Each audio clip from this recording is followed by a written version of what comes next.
Here at Al Jazeera, we're looking back at some of this year's major stories as seen through the eyes of the people who experienced them.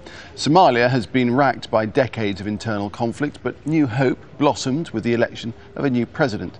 In the last part of our series, 1 year, 4 families, Peter Greste has spoken to one family struggling for survival. It's been a tough year for Abdi Rashid and his family.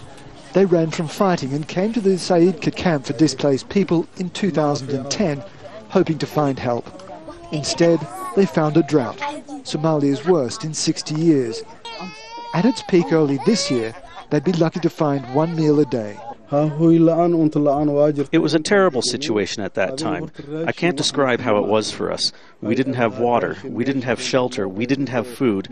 Sometimes we went 24 hours without eating. God willing, everything will be better now.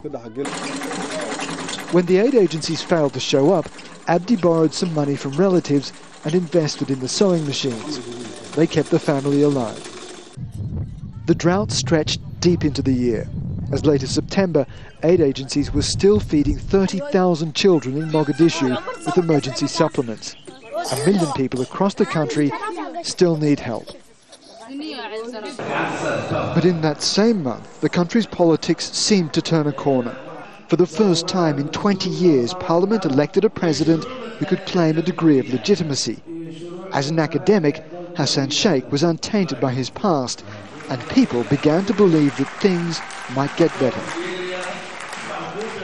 History has taught Somalis to be wary of the future. These people have been through incredible hardships over the past year after all. But the optimism that was generated in the wake of Hassan Sheikh's election really does seem to have filtered down into these communities. Abdi's wife Noor took some of the money her husband made and invested it in her own shop.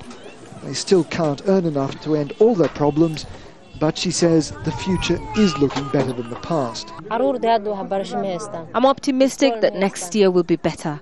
Now our children are not going to school because we cannot afford the school fees.